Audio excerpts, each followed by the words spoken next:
Oh, yes. Look at that. We're going to talk more about this in a second. Thank you all for tuning in for yet another video. I'm so happy that you're here, and I appreciate each and every one of you tuning in for every one of these videos. It means the world to me. So I think it's safe to say that most people watching this channel are creatives of some sort, and most of us are in the music industry, or we play an instrument, we're a singer-songwriter, whatever, we're in music. And I think that most of us got into this thing because we truly loved it, like we were passionate about it. I know that's why I got into this. I got into it because I loved doing it, and it became a career for me. However, in the pursuit of success, and I'm saying success with air quotes because I just mean that in the sense of pursuing a career, not necessarily being wildly successful. In the pursuit of success, it's very easy to fall into creating for others and not creating for yourself. And this is something that I had struggled with for a while back in the day. I wanted a career in this, and in order to have a career, I wanted to do it full time. And if I wanted to do it full time, I had to pay my bills with it, which means I had to make enough money to pay my bills. And so in the beginning stages of doing this music thing full time, one thing that happened is I ended up first of all, taking all the work that came through the door, regardless of what it was. Anyone that sent me a text message or called me on the phone, or anyone who wanted me to work with them, I would work with them, regardless of what it was. And so what that meant is I ended up working on a lot of projects that were fine, but I actually wasn't at all passionate about them. And there was a period of time throughout my career where it was necessary in order to pay my bills, in order to me to become better, and it enabled me to further my craft and hone my skills in a lot of different environments on a lot of different projects. And it really was part of why I am where I am. But there was a point in my career where I kind of just decided I wasn't going to do projects that I wasn't passionate about anymore. Now, this was really tough because what that meant was I kind of started turning down work. I was not very successful yet. I was not at the financial place where I should have been turning down work, but I got into this thing because I loved it. I loved doing this music thing, and I was passionate about it.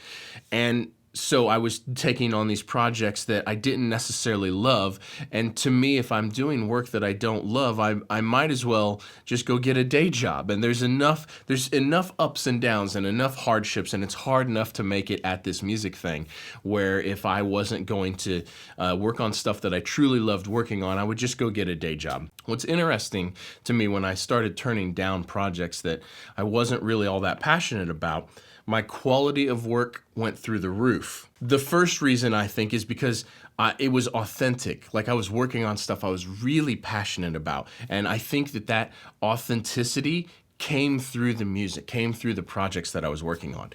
And I truly believe that authenticity is one of the biggest factors that makes people connect with the art that you're creating. It's what resonates with consumers and people that listen to your music. So I think it's very important to be authentic. So the interesting thing is then finding this balance between pure art that I'm doing purely for myself and being marketable, and authentically finding where in that spectrum between art and commercial product that I personally lie. Where in that spectrum am I truly being the most authentic? And this is something that's different for every person, for every creative. You land in a different place on this spectrum.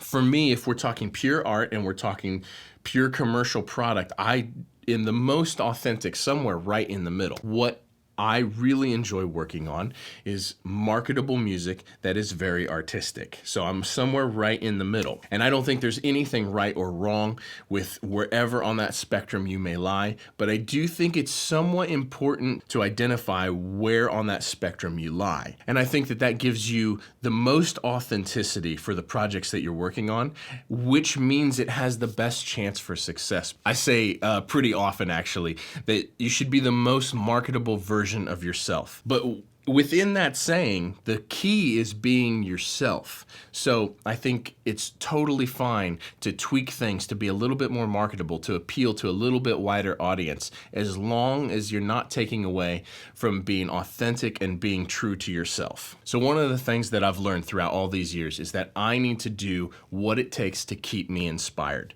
Because if I'm inspired, I'm going to create the best music, the best art, the best productions, the best mixes for my clients. clients.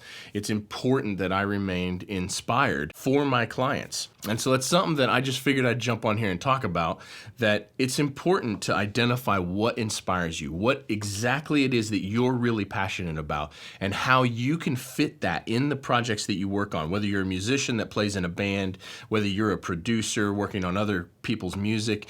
I think it's important to identify what makes you passionate about this music thing, and then be conscious of how you can incorporate that in whatever it is that you do, so that way you never lose that inspiration, you never lose that spark.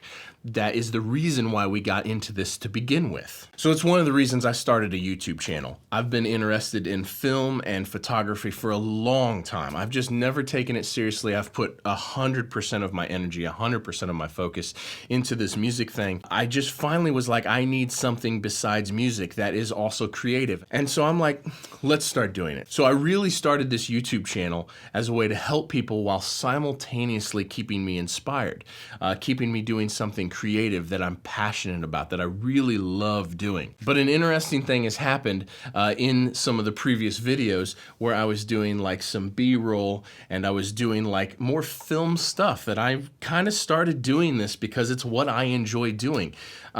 There are plenty of comments that are like, I can't believe he made coffee, brah, just talk about the thing. That is the idea behind this video. I got this so that way I could film steadier B-roll. This handle goes on top of the camera and I should be able to film more steady shots for my B-roll. It just hit me when this came in the other day that I need to continue doing what keeps me inspired regardless of some comments that I get.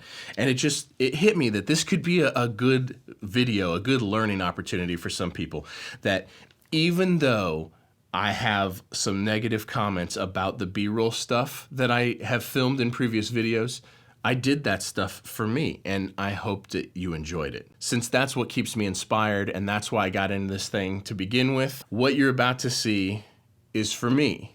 But I truly hope that you enjoy it, and I hope that you stick around to the end. Oh, and thanks for watching. And if you wouldn't mind, give me a thumbs up.